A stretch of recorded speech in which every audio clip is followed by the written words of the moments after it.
Welcome to the second part of this presentation about helping your child regulate emotions. So now we're going to think about what affects a child's ability to regulate their emotions. And one of the first things is how fully developed or mature a child's nervous system is. And this is usually just a matter of time. But over time, we find that a child is more able to control their emotional reactions. And you can see the difference between how a 2-year-old will respond to their emotional reactions versus how an 11-year-old will.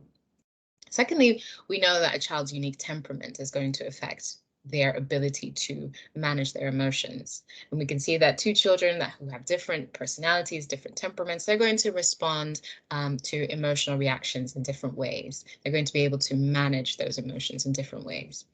Additionally, we find that individual differences among children, like neurodevelopmental needs. So, for example, if they happen to be on the autistic spectrum, or if they have things like ADHD, or if they have communication and language difficulties, those are also going to affect how able that individual child is going to be when it comes to managing their emotions. And we know that those things, those additional needs, can affect how a child is able to understand and identify emotions. It's going to affect how they express and communicate their emotions and what they're able to do in response to those emotions. We also know that the home environment affects how a child is able to learn and develop emotional regulation skills. So if a family is able to talk openly about feelings and offer the child that sense of security and safety when it comes to managing their emotions and understanding their emotions, we know that those experiences are going to increase the child's ability to develop those emotional regulation skills. But briefly, let's think about emotional regulation and trauma. We know that there is a relationship between these things. So, for example, a child that has experienced traumatic events, we can often find that their sensitivity to the difficult emotions they have might be that much higher. And so they might experience greater difficulty managing those emotions. And we know that the parts of the brain that are functioning to help manage emotions may be affected in terms of how they develop when a child has experienced traumatic events. So just briefly, we're going to think about how the brain develops. So we know that the brain develops in what we think of as a bottom-up fashion, which means that the more basic parts of the brain develop first, and then from there we find the more sophisticated parts of the brain developing after that, allowing us to do more complex things. So the first part of the brain to develop is the reptilian brain. This is the basic keep me alive bit of the brain. And this part of the brain manages things like heart rate and breathing. And so what we find is that the fight or flight response is very much governed by this part of the brain, which activates the automatic things that need to happen in the body in order for us to respond to danger, but just generally to stay alive. Then we find that secondary to that, we have the limbic system developing. This is the emotional part of the brain, and this manages automatic emotional responses that are important when thinking about survival. So the reptilian part of the brain and the limbic system operate quite closely in terms of ensuring that we are able to respond in a physical sense, but also in an emotional sense to our environment and ensure our survival. And then we find that the neocortex is going to be the part of the brain that develops afterwards. And what we know is that this part of the brain manages things like planning, learning. This part of the brain helps us reflect and problem solve. But because the brain is developing over a long period of time, oftentimes development ends around mid to late 20s, we find that this part of the brain will be less developed in children. But this part of the brain helps to manage the limbic system and the emotional responses that we have. So the neocortex, which is developing last, is perhaps in children not able to help manage the automatic emotional responses to the same extent that you might see in somebody who has gotten to 30 and their brain is fully developed. So that's important to consider when we look at a child and the fact that they might not be able to think through what's going on for them or reflect on their experiences. It may simply be because they have a way to go in terms of that development of the neocortex that's going to help the ability to reflect and manage emotions. So then if we think about how trauma affects the brain, what we know, again, is that the brain is developing in a bottom-up sense. So the parts of the brain that are more focused on survival and that are more automatic are functioning to a greater extent in children than the more complex part of the brain, which are responsible for higher functions and only fully develop in mid to late 20s. And what we also know is that the way the brain develops is often dependent on the experiences that the child or the individual is exposed to. So the more we use certain parts of our brains because of the experiences that we have, the more those parts of our brains develop. And the parts of our brains that we're not engaging as much because our experiences are not giving the opportunity for development, the less we'll be able to make use of those parts of the brain. So a child that has had a number of fearful experiences will spend a lot of time using the reptilian and emotional parts of the brain that are very much geared towards survival, that will be part of the fight or flight responses that we've discussed previously. And so they're using a lot of this part of the brain, and that part of the brain can be quite sensitive, can become quite sensitive to being activated because of the experiences that they've had. That means that they don't have as much opportunity to use the parts of the brain that are less focused on survival and responding to threat, but more focused on thinking and higher functions like reflection, problem solving, etc. So not only is the child less able to use the parts of the brain that control emotion because it just hasn't developed yet, the child that has experienced traumatic experiences will also find that those parts of the brain don't develop to the same extent because they're using more of that reptilian emotional part of the brain that is more about responding automatically to threat. Now we can think about how we can help our child or our children develop emotional regulation. First thing is to foster a stable and supportive environment where children feel able to talk about their emotions. And if you remember in the first part of this presentation, we talked about the circle of security and how important it is for a child to experience emotional security and safety in order for them to explore the world, to learn about themselves and others, but also to have support in organizing their feelings and feeling protected.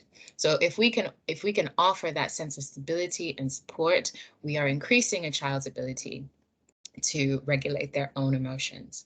We can help the child understand their emotions, give them words to describe the emotions so that they can better express themselves and do the things that are required in order for them to manage those emotions. And we can also model emotional regulation for the child, so give them an example of what it's like to speak about emotions and speak freely about emotions without judgment, what it is like to try remain calm when faced with a challenge. So we know that children are learning a lot from the people around them, particularly the caregivers they have around them. So there is an opportunity for you to develop those skills and teach the children by example. So what are other things that we can do to help our children regulate their emotions? Just as a way of introducing some of the things we talk about in our parenting interventions, I've got here the parenting pyramid. And this is something that we share with parents to help understand the fact that we can respond to behavior and things that our children are doing in various ways. But the things that are here at the bottom of the pyramid and the things that we want to be doing more of are things that build up the positive relationship that we have with the child. And as the pyramid goes up, what we see is that we're doing less of the more punitive things, in that we are more selective about how much we rely on things like consequences. This is because what we know is that children are naturally looking for attention, looking to ensure that there is a connection between themselves and the people around them, because this is important for them to have their emotional needs met. They will go about getting that attention, that sense of connection, in whatever way is available to them. So if we're able to offer the child an understanding that they can get attention by doing things that are positive, and they can get positive attention from the people around them, that's going to reinforce to them that the desirable behaviors that we want to see in them will get them the things that they need, will get their emotional needs met. So if we're spending time with children, affirming children, attending to them, showing that we notice things that they're doing, helping them to problem solve, making sure that there's time for playfulness, showing them an experience of empathy, then we are establishing for them that there is a positive relationship here, and the things that you do can gain positive attention. But if we find that a child is not getting that positive attention, they will go about getting attention in whatever way they can. And so what you might find is that the child does things for negative attention, because still they're going to get that attention. So they might do things that are less desirable, things that will function to make sure that you are with them or focusing on them, even if it's not in the kind of playful and lighthearted way that you might prefer. So what we know is that if we focus on things like consequences, that's not necessarily going to change the behavior as much as focusing on the relationship and investing in the relationship through positive behaviors, positive ways of relating with the child. So the take-home message, when we're thinking about how to help your child regulate, is to see how you can build up the positive aspects of your relationship with the child. And then you'll find that things like consequences, you can use those more sparingly, because perhaps you might not need those things as much given the child's sense of security within the relationship. And in this slide, we're just thinking about ways that we tend to respond when children maybe say things that are quite difficult, or when they do things that reflect a negative emotional state. So we might respond to them, if they say things like, I feel so stupid, we might refute that and say, no, you're not stupid. Or if something has gone wrong or they've done something, we might go in with questioning. Or if they're telling you that, they feel a certain way, we might ask questions like, why do you feel that way? Or what's happened? If they are, saying that they believe a certain thing, we might go and try persuade them otherwise or offer them alternative evidence. So if they think, well, I'm terrible at maths, you might go in and say, but you're so good at maths. Or problem solving. If they can't manage to do something, we might go in and say, well, let me help you, or why don't you try this?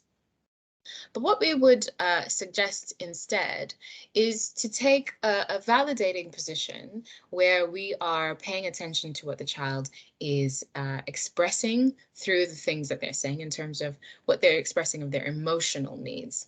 So we also have this acronym, which is PACE, and it stands for playfulness, acceptance, curiosity, and empathy. These are the things that you might want to keep in mind and communicate when you are responding to a child who might not be able to manage their emotions or is having a difficult time. And as you do so, this is going to, again, help maintain that sense of connection and that relationship that's so important in optimizing a child's ability to regulate their emotions.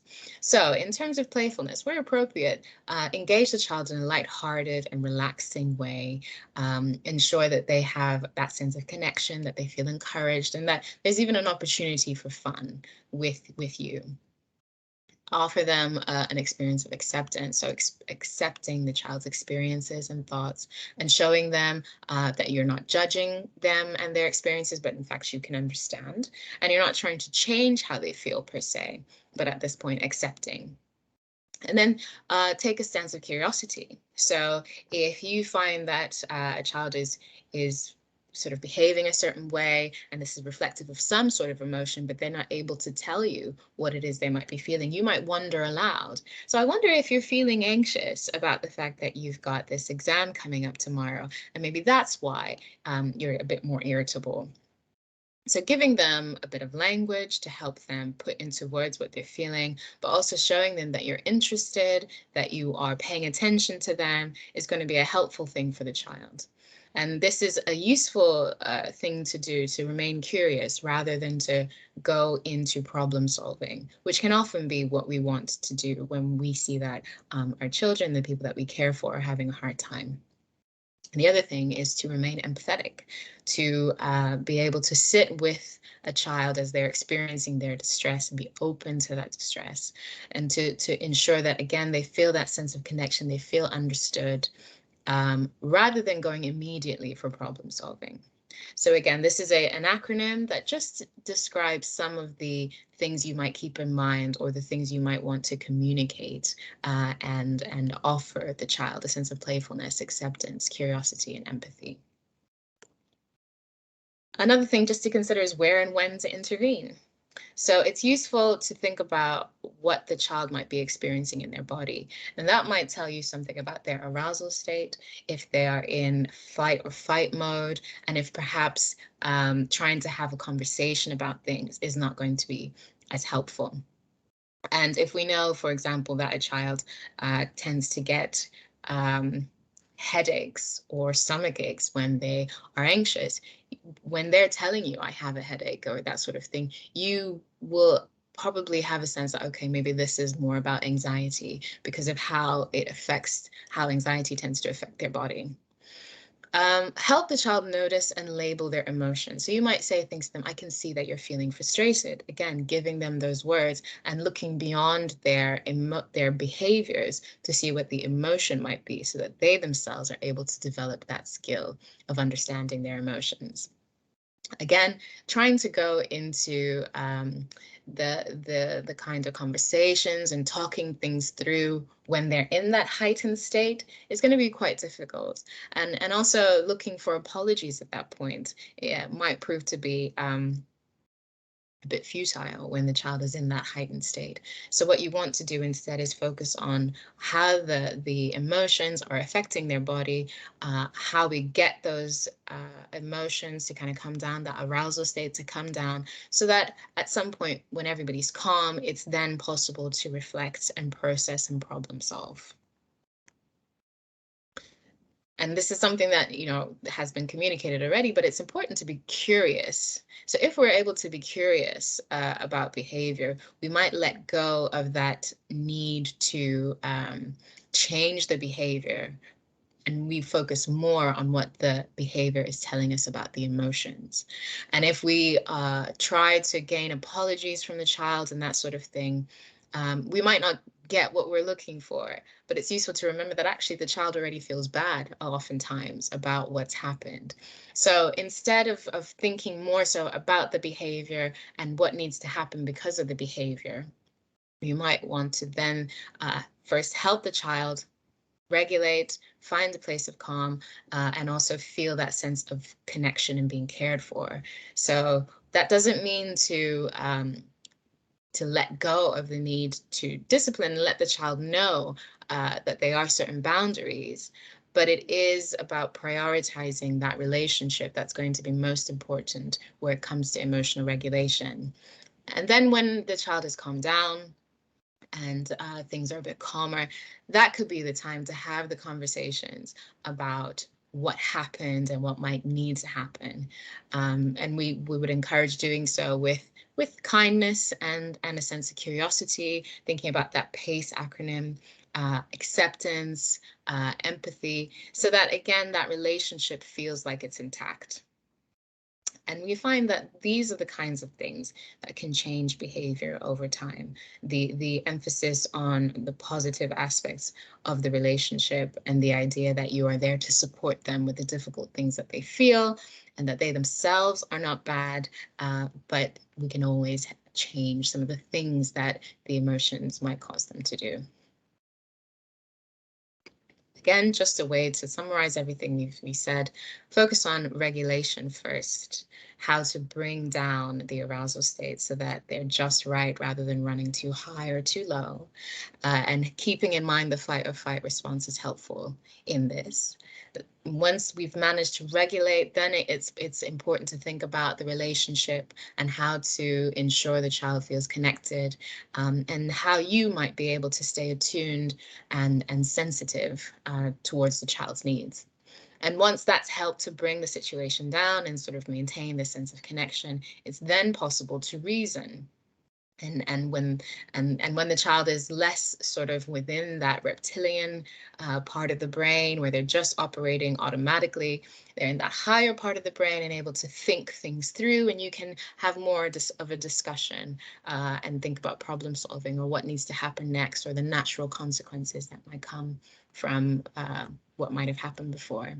So the take-home message is to keep calm and focus on regulating first. And these are some things that you might try do with your child to help them regulate. And when we think about any sorts of relaxation or distraction strategies, what we say is to practice these things even when the child is calm, so that when that point of heightened emotion comes about, it's almost a habit for them to take a deep breath. They've already practiced that as something that they can do to help them. So some things that you might do are stretches. Those can be quite helpful in terms of engaging muscles and then creating a sense of relaxation. Running on the spot for 30 seconds is a way to get that tension and that energy, that activation that might come from the fight or flight response out of the body. Having a drink or splashing cold water on the face might be helpful, and just changing the temperature. Imagining a calm and helpful place can be helpful because we know that imagery, exercises, and engaging the imagination can have a powerful effect on the body. Using a positive statement, something that the child knows that they can come back to in terms of positive thoughts when they're finding themselves regulated. So telling themselves, for example, I can calm down. That can be helpful. Making sure that the child knows they have a particular place they can go to when they need to calm down, a place that's less stimulating and more relaxing. Doing 10-star jumps. Again, that activity is going to be helpful in changing how aroused the body might be. Counting down to calm down, giving them something to focus on.